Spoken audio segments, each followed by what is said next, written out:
It will be a long but not boring bit. It's divided in 5 sections: how it works, how to set it up, what every section does, some most questions asked, and some examples of successful implementation. So let's start with how it works. This script categorizes your products into 4 buckets, also known as categories, based on some settings you have implemented in the script, and it's mostly based on the ROAS or cost per acquisition that you use in the script. Based on that, that you set in the configuration, it's in our newest update we have a little configuration where you can change all the settings. It's a bit more, you have a better overview of all the things you can change. There you can change the few settings here and there. But we won't bore you with all the coding functions. So you have the configuration tab where you can change all the settings, but we won't tell you all about how all the functions in the script work, because that will be a boring webinar. You can try with ChatGPT how to ask, you can ask ChatGPT to tell you more about the script if you want to. But for now, I'm going to guide you through a step-to-step instruction. I will set that up in a minute. But basically, it's a 3-step process. First off, you install the script in Google Ads. You change a few settings there. Then you add the sheet as supplemental feed in Google Merchant Center. And then you restructure your shopping campaigns based on your needs and account. So you can look at the step-by-step instructions by going to the link on the display on the slide, or you can scan the QR code. Now I am going to present my screen, and that will be this one. So first of all, I will talk about how to set up the script. I've made this guide, and it's a 27-step guide. So first of all, it's basically going to the script section of Google Ads, and there you add the script.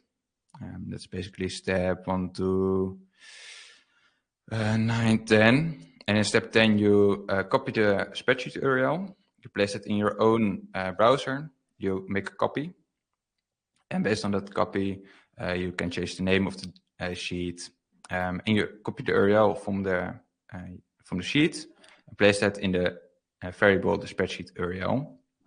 Then you change a few settings in the config based on your account and your needs. And then you click preview. And you need to authorize the script, of course. I will take you to all those steps in the doc. Then you click preview again, and you can see the logs and the results for yourself. Now that will also update the sheet. So we will take a look back at that in a minute. Then if you click close, you need to add the frequency of the script. You need to set it daily. It doesn't matter if you set it in the evening or in the morning. It only needs to run daily. Then if you have installed the script correctly, no errors. If you do have an error, feel free to ask one of us and we will take a look at it. But if you have no error, you should get this. And then we go into the next slide. And that is how to set up the supplemental feed. So the script, you have all the data, you have all the graphs, but you want to take that data into Merchant Center so it can be imported to Google Ads, and you can change the campaigns based on that. So Google Merchant Center, also this script you can download in the resource link we have included in the last slide, but also at the end of the presentation you can still look that up. So under the products you go to feeds, and then you scroll down to supplemental feeds. You add your own supplemental feed. You give it a name. You select an existing Google spreadsheet. Then if you have chosen the correct spreadsheet, you go to the primary feeds you need to select. And based on that, the supplemental feed will be working together with your primary feed. You need also authorize this. And after that, you need to go to settings of the supplemental feed, because if you don't, it will not be fetched, and it will be only a one-time fetch, but it won't update daily or weekly. So you need to set the schedule. We do it to weekly for our clients. So you choose weekly as the fetch weekday of the fetch frequency, and then you click enable schedule. After enabling the schedule, you need to click save, and then you are done with adding the supplemental feed to the primary feed. And after this, Google will take the supplemental feed and add all of this to the Google Ads, and then you can change it in Google Ads. Here's once again the link. It's one I will put in the comments after Floris will take over.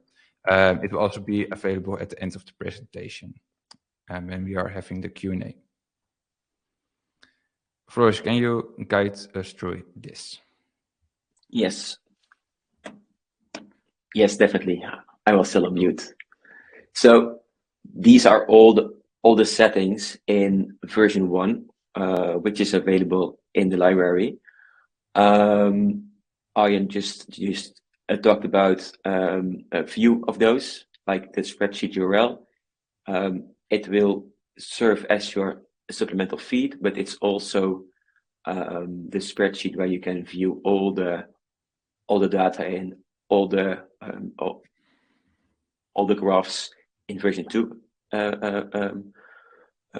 Well, in version 2 we have graphs, in version 1 not, but you can see all the graphs there. Well, you can set your break-even ROAS in it, and actually, well, we call it break-even ROAS, but it's your target ROAS. It's a target you like to steer on, and based on that target, products will be categorized in different buckets. Your average conversion rate, it's important because based on the conversion rate, we know, well, the script knows how many clicks you need in order to make a product an index over index product. I just saw a question from Martinique, and we will cover that definitely after in the Q&A. There is an impression threshold. That's just for your zombie products. So you can label them out. We call them a no index, but zombies is fine too. And days ago, that's the period between today and X days before. So that's all the settings in V1. Those settings are also in V2, but only the conversion rate is directly pulled from Google Ads. So you don't have to fill it in manually. And we call break-even ROAS now target ROAS, which makes more sense in my opinion. You can also decide to bucket based on cost per acquisition on your CPA instead of your ROAS. Someone asked me if it's possible, so I built it in. But I recommend to just use bucket ROAS because it makes more sense because it's econ. Well, your target ROAS is your target. Then we have some advanced settings. First of all, the campaign var. It means if you fill in your campaign name, your exact campaign name there, it will only look at that specific campaign. So you can basically what you can do is if you bucketed all your products into multiple campaigns, you can check if in one campaign how all the products are performing. It's a little bit advanced, but if you have a lot of products, it can make sense to just analyze those buckets again. Add for over index means, well, you can or you cannot add products to that bucket. It's just a true or false, which means you have 5 instead of 4 buckets, and it's recommended if you want to split up even further. If you have only a few products and not many sales, but 4 buckets would be enough as well.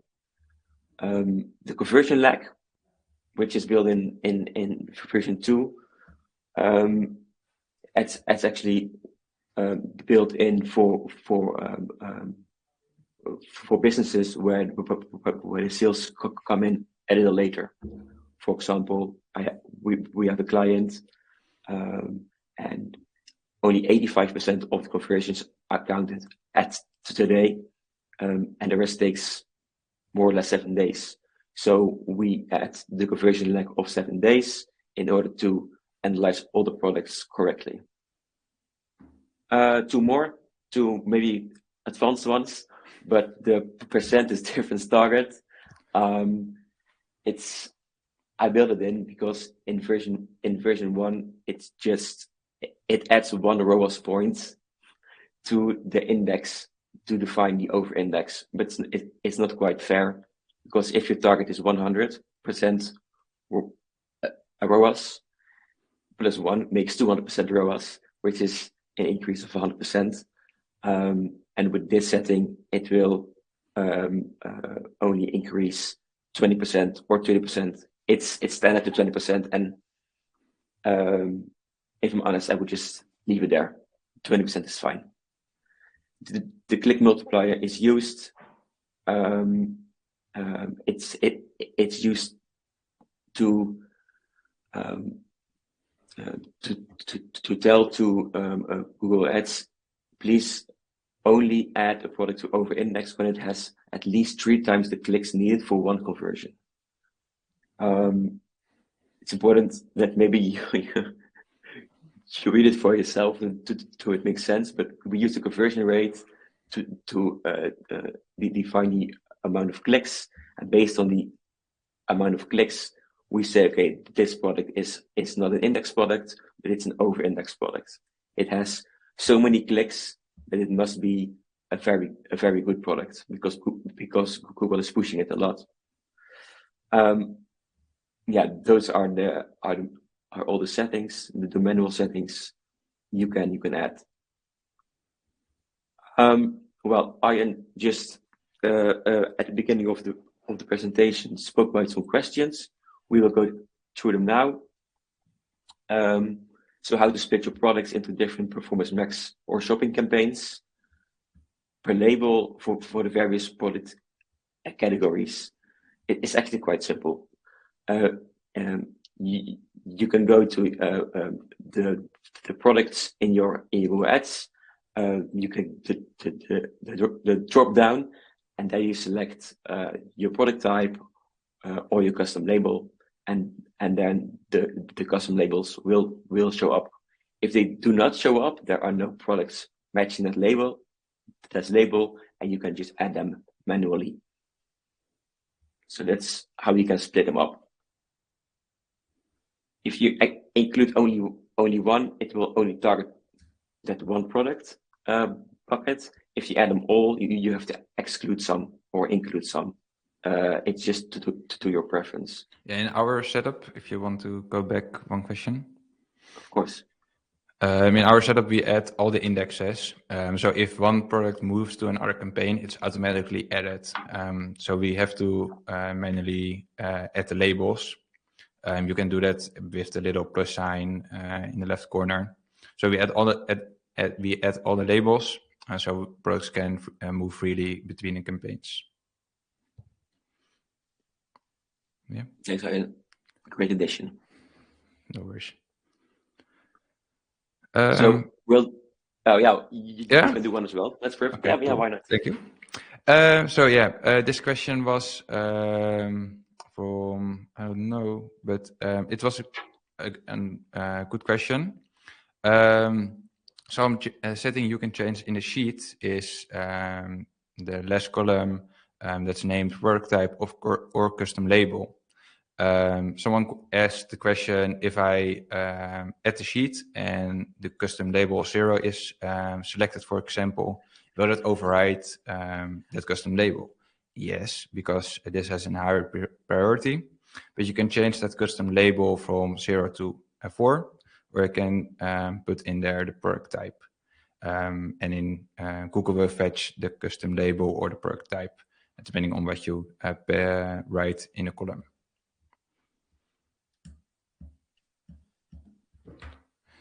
Question 3. This one is for Floris. Perfect, I will. So how often should you run the script? I don't know who asked this question, but many people did. Actually, it doesn't matter how many times you run the script, because you have to add the frequency in the Google Merchant Center. And I advise to set it to weekly, but please test it. If you set it to daily, the products will and can be switched buckets every day. If it's weekly, only once per week.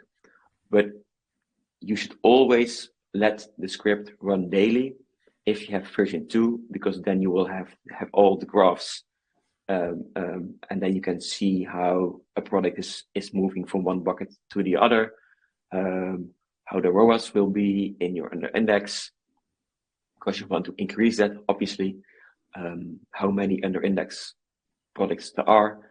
So set that one always to daily.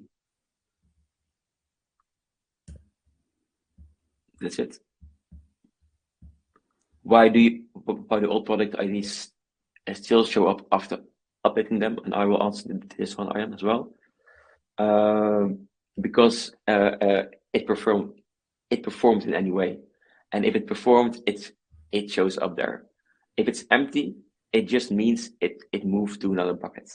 But you can still and always will see the performance of that individual product in your Google Ads. So yeah, they are still visible, but they are moving around. And what you will see is that your under index bucket will become a less high cost bucket with less products, and the other buckets will become bigger. And that's how you can improve your profit. Okay, last question. Arjan, this was yours. Yeah, okay. How you can do it? Yeah, the last question. What's the reason You've been working for on the it. offer not? Yeah, we have been working on it. This one is the little bug I told you before. Depending on the IDs of the products you use in Google Ads, some of you use capital letters, and that results in, or only Google gives you the lowercase IDs back. So in the script, we have a small problem with getting the capital letters. But we are working on a fix. We have already made some progress in last week, but we'll dive in and get it working, of course. Once we do, we will update, of course, the script and publish it in the library. So that's the reason why the offer not found message is shown in Google Merchant Center, because it cannot find the correct ID with the one that is in Merchant Center, because the one in the sheet isn't the same as the one in Merchant Center. So yeah, we are working on it, but have some patience, and we will come back with a solution for this. All right, that were all the questions. Now it's for Floris to tell about some of the examples. So I've got some examples of successful implementations. Let's start with this one first. You can see an overview of some products that is the over-index bucket of a certain campaign. And what's interesting here is that you can see on the third row a product which has only 15 impressions and no clicks. So even if you segment out products and place them into buckets, you will still see that some products do not get pushed and actually are zombie products in your Performance Max campaign. In this setup, in particular, there is another shopping campaign next to it. And in that shopping campaign, the product is performing really well. And that's why it's also visible in this campaign. But because we added an extra campaign, an extra Performance Max campaign next to the standard shopping with only the best products, we saw an increase of 40% in spend at the same ROAS. That was 8% better ROAS, which is a really nice way to scale your account. But bear in mind, it is possible that some products don't get served in that campaign because Google is still pushing only a few. And second, this is one I think is a really successful implementation. We saw a 35% cost in the under index campaign after we set a portfolio target ROAS as setting with the max CPC, and actually it became a profitable campaign. So before this, these campaigns were into one campaign. They were profitable, but when we split them up, the under index campaign wasn't profitable after we set a target ROAS and added a max CPC within the portfolio strategy. It became a profitable campaign. So overall, we saw 29% in conversions and a 30% in value with just the same products.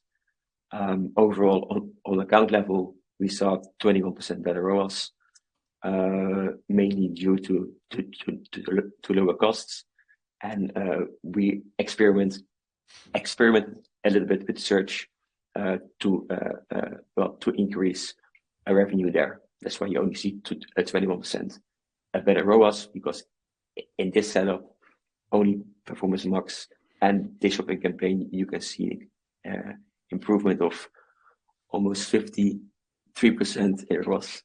Yeah, so that was really a successful implementation, and the client was really happy as well.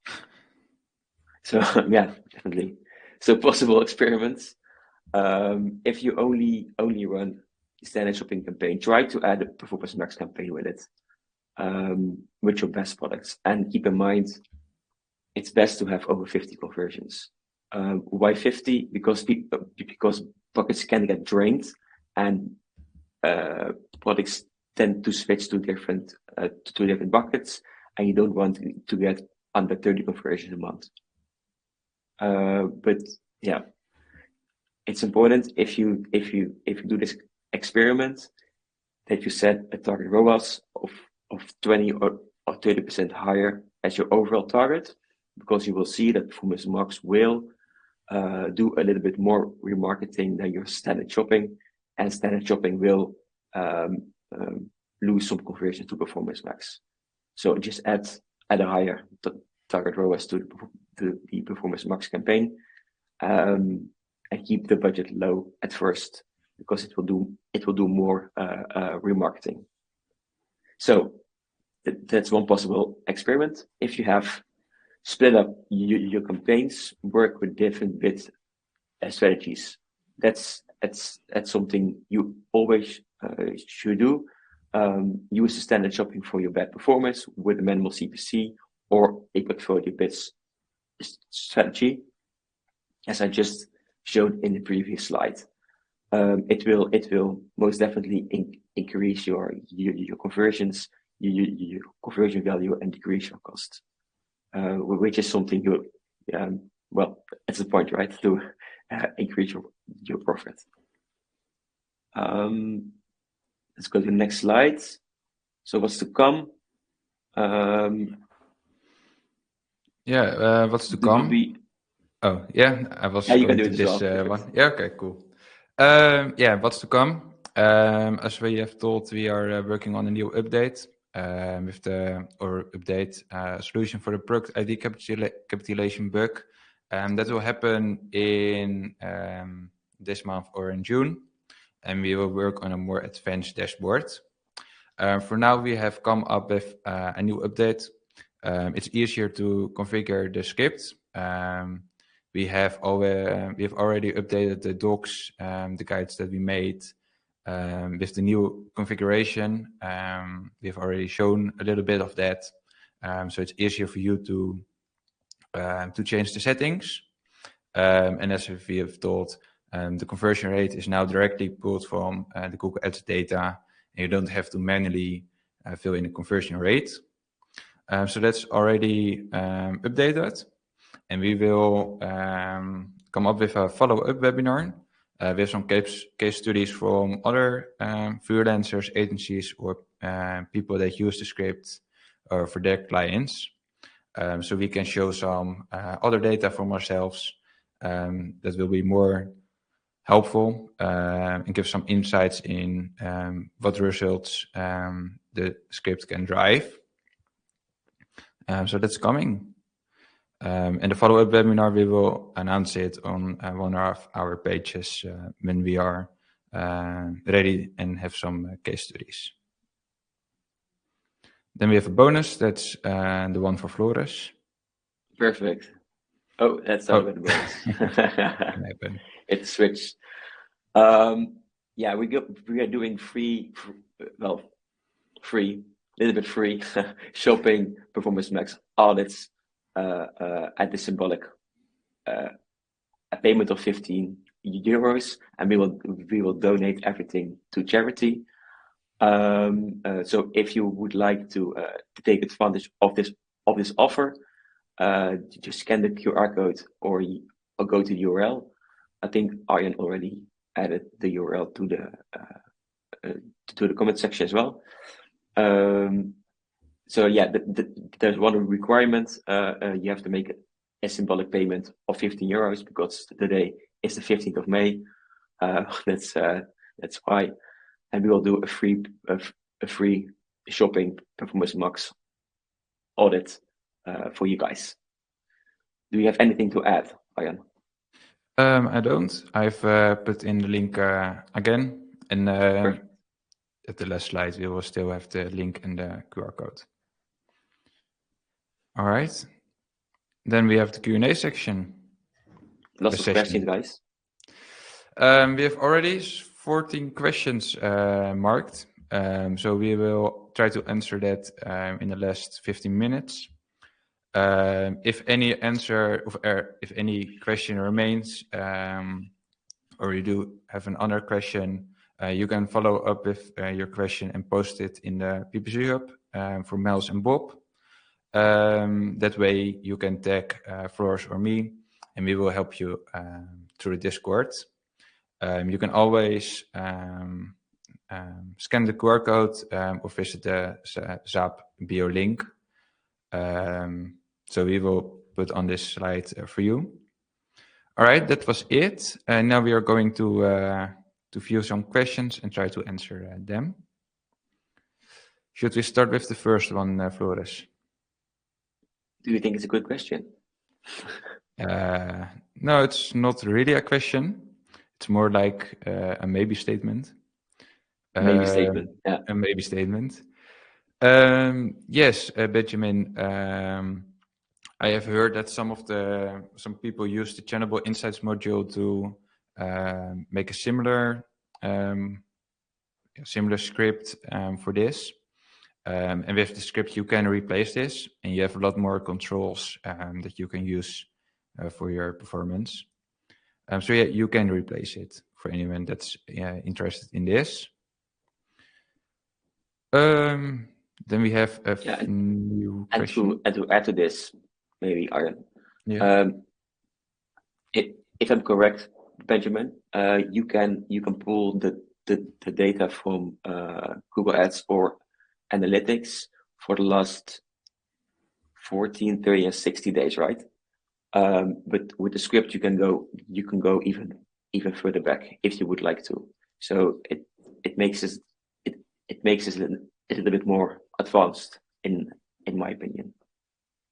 Yeah, that's something I'd like to add.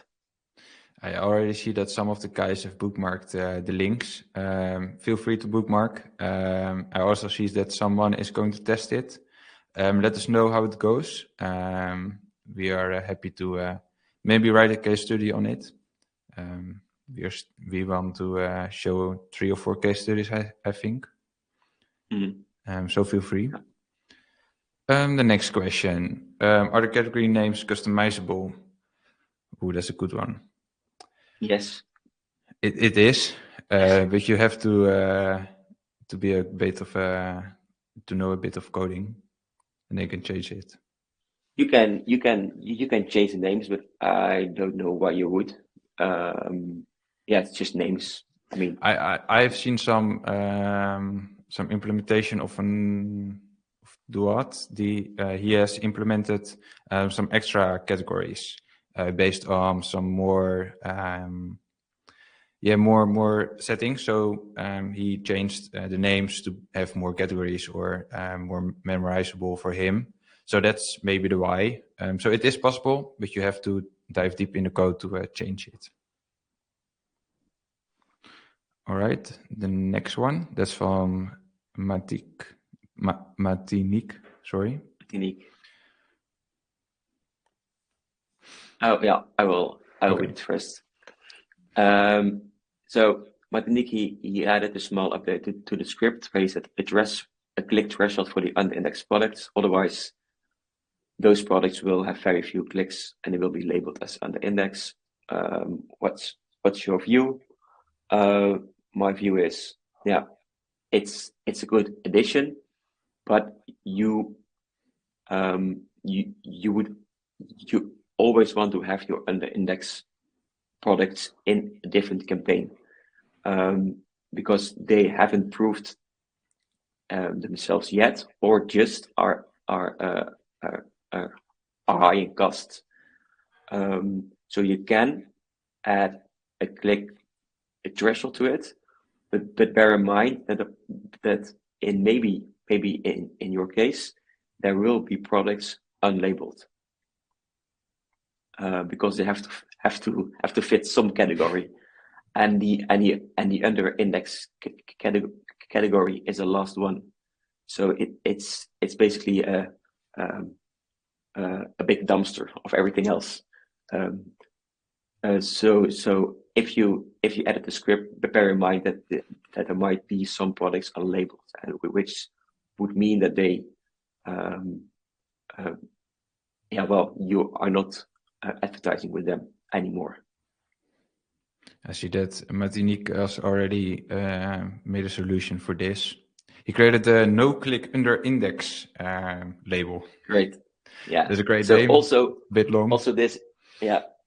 Make sure you don't over bucket and don't over segment because if you over segment, you have too many campaigns and you're not consolidating as much as possible, which is important these times with smart bidding. All right. Next one. This one is a fairly easy question. I think this script is only relevant if you are selling products and you're using Performance Max or shopping campaigns. So yes, if you do sell products with a bank or service industry, then yes, it is relevant. Otherwise, it is not, because it only looks at the shopping data. All right. I think this one we have already answered. This one is from Philip. Yes, there will be a record of this guide. It does also be in the resources. Next one. Well, I like to only update weekly, and that is because otherwise your products will go and they will move from one bucket to the other on every day, while a full week makes more sense because there's more conversion data run through the products. So in my opinion, if you make a lot of changes fast, it's not very good for your performance. All right. I see we have a few minutes left, and we'll take a look at the most asked ones. This one is a quick question. If you want to answer that, Floris, I will take a look at the next one. Yeah, perfect. Do the buckets work better with standard shopping or pMax? I would say test it. While pMax goes more into remarketing than standard shopping, I would recommend to always test it, but it works for both campaign types, definitely. As you saw in the example I gave you guys, the under index campaign set with the target ROAS just became profitable, which is just the best that could happen, actually. All right. So it doesn't matter. Yeah, just test it. Yeah. Yeah. What happens to products that are newer releases and don't have any data behind them yet? That one goes into the no index bucket. We also tend to set up a standard shopping campaign with low priority and to only include no index or products that have no label at all. So those products will be advertised on in that campaign. We also do a max clicks bidding strategy. So it gets a traffic, and based on that traffic, it goes to the under index or over index bucket. So yeah, that happens when new products are added. You can also combine the no index label with the under index, so it doesn't always get the data it needs or the clicks and impressions. So you can choose what fits best. Yeah. Just so to summarize, always make sure you have your everything else group also targeted in your no index campaign, because those products are not yet labeled. That's important. I see here one from Mark. That one came in just now. Have you experienced that products have more than one label? If so, have you solved this? We haven't experienced ourselves, but if you have this problem, feel free to DM Floris or me, because we will look into this. This problem is new for me. It can't happen. Okay. If it does, feel free to DM. If it does, can it? No, it cannot. Okay. Here's one question. It's also an interesting one. How do you handle products that come in multiple variants, sizes, for example, where some sizes are over-indexed and others are under-indexed? That's a great question. Yeah. I think we handle each product or variant individually. Correct? Yes. If you choose to advertise with all your products, what you could do is add, I would say this. Well, you can also choose to advertise with only certain variants in your Google Shopping or pMax, and not with all your variants. If you choose to advertise with all your variants, this will happen. And I don't think you can do anything about it at this moment. But it's a great question, and well, we can put it on the roadmap and try to fix that. How to make a solution for that. So we can come back to that a little later. All right. We'll take the next one. Do you have any great questions left? I do. Oh, great questions. I am just looking. This one is a very broad question. Do you have a standard as basic strategy? We do have a basic strategy. It's not standard. We like to put, depending on the data, over index and index together. And if the data is there, we split those. And we also have a strategy to put the no index products in a separate campaign to get some traffic. So that's our basic strategy, but it is very basic, and we change it and according to the accounts we manage. So we're also testing with this a lot. We're trying to add under index products to a standard shopping. We try to add them to Performance Max. Oh, what happened? Sorry. So yeah, that's the question we're covering. So we're also testing with it, but a basic setup for standard shopping and Performance Max. It really depends on the client and on the situation. Every time, yeah. There just came one question. Will this script be useful for products for e-commerce store that gets new products every week? Yes, if you advertise, it will go into the no index bucket. And if you put that in a separate campaign, it gets some traffic. But if you have only one stock per item, still it can work.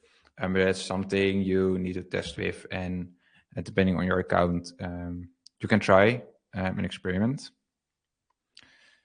I have also one left. It's already 4:00 almost. Is it a problem? No, I think we can continue. I hope so. Floris just told me this morning that if it ends, it ends, but hopefully it doesn't. If it does end, thank you all. Thank you. Feel free to ask any more questions in the Discord. But we will take another question. This one is also interesting. If there are multiple countries targeting one Google Ads account, is it possible to implement the skip by country? Yeah, we have this in one of our accounts.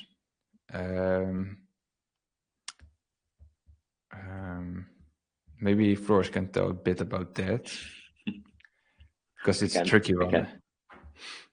So if there are multiple countries targeting in one ads account,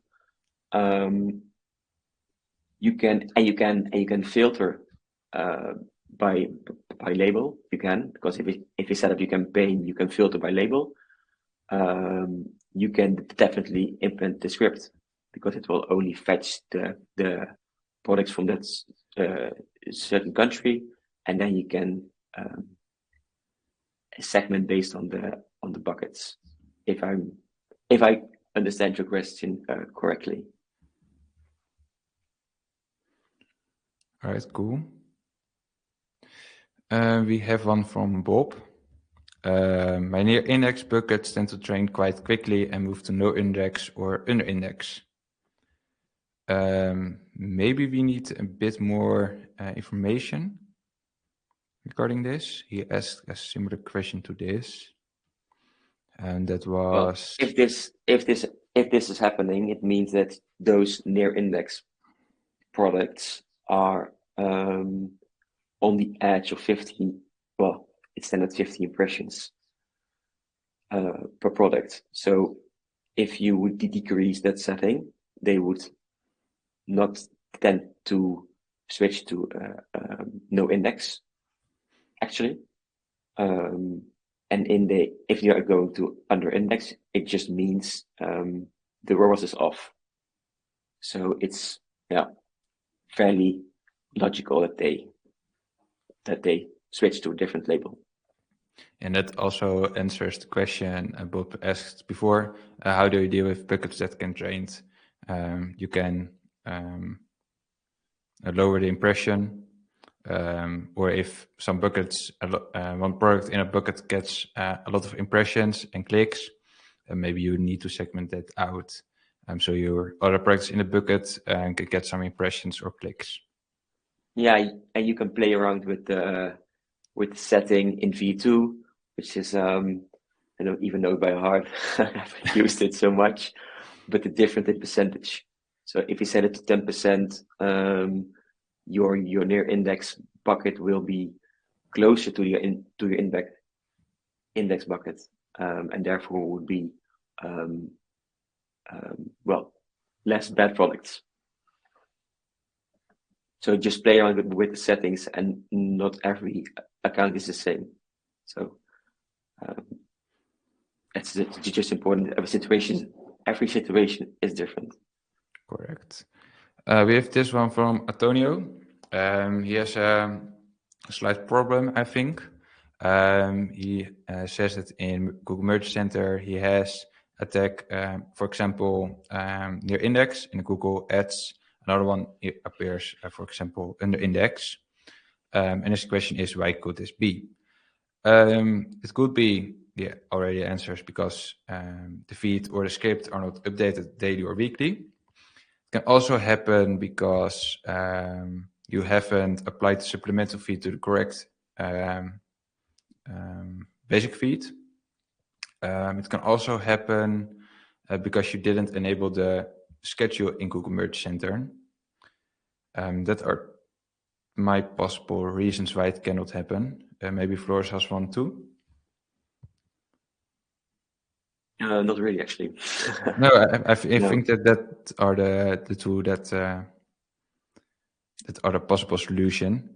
Yeah, I think there's not another way that it can happen so far. There's no other explanation. And if you would like to share some stats on your screen, just send me DM and we can look at it together. Correct. This one is also interesting. Is there a recommended number of products per bucket? I'm testing this script on a client and they have 4,000 products. That's a lot. 50% fall into no index, looking back last 120 days, and only 24 in the index bucket. Yeah, that's happening. That's Correct. why we created this script, because those index products make you money, and the other products don't make you money, or even cost you a lot of money. So that it can happen. And the recommended number of products, in my opinion, doesn't really matter. It just needs enough conversions. So just aim for 50 conversions a bucket, at least, to make sure smart bidding works at its best. That said, it's just important not to over-segment a lot. I've said it maybe 20 times already, but make sure you have enough conversions per campaign. Yeah, maybe because of Jimmy, he said, is your index set too high? Too high, I think that he means. So if your target ROAS is too high, that also is possible that there's only 24 in the index bucket. So if you lower your target ROAS or your target CPA, you can get more products into the index bucket. So maybe you have set that too high. Pim, it has been a pleasure. Thank you for attending. Should we do a few more questions, Floris? Yeah, you look at the questions. I'm not. You surprise me every single time. Okay. I'm just going to take a look if there's one left. Some new ones, maybe. Okay, I can see them too. And maybe this one, you already answered a similar question like this. When segmenting into different campaigns, pMax, would you set different target ROAS or just the same for every campaign? Yeah, you don't want to limit your over-index campaign too much, but if you know it's converting well, and there are multiple products in there, you don't want to set it too low either. Otherwise, you will see what happened in one of the previous slides. You will see that some products in your over-index campaign will still be unprofitable. So if you set it a little bit higher, you will push Google, to make the most of it, and you know those products will convert when they are, for example, retargeted. So yes, you can set the different target ROAS for every campaign. Just play around with it. We are still testing with it. In the example I gave you guys, in the second example, we set the target ROAS of the over index a little bit higher, and actually it performed quite well, and it kept performing well, and we're still increasing volume there. So you have to test it. We have one question left, and that's one from Bob, and then I think we will end the webinar. Yeah, just enter Bob. Always it's good. Always Bob at the end. Okay, how do you deal with this with script timeouts for very large stores? Ooh, this one for Floris. This one's for me. Yeah. Well, you can run it on only a few campaigns or only one campaign. In version 2, there is a setting where you can set only one campaign name. So if that campaign has less products, you just only export those products, and it might help. With script at timeout. If it keeps happening, Bob, just send me a DM. So maybe we could alter the script a little bit, like we did before. All right, cool. I think that was it. No more questions. If there are any questions, feel free to ping me or Mels in the Floris. Miles. Excuse me. I was just answering a DM of Mels, so sorry. And we will, feel free to ping me or Floris in the Discord. So we will come back at you. It has been a pleasure. We are looking forward to other results. Maybe Floris want to also say some ending words. Yes, the end. No, thanks. Thanks. I will go back to the slides. Scan the QR. But thanks for watching. Thanks for your patience. Thanks for helping us go through our very first webinar. Well, mine obviously. And hope to see you soon. Yeah, and Sebastian, the recording will be live here on LinkedIn, so you can always watch it back. Maybe we will post about it too, where you can watch it and view the resources on the link. All right, that was it. Perfect. We will end it. We're going to end it. Should we play some background music? Let's play some background music, yeah. Just do it. Okay, good, thank Perfect, you. no. Okay, peace.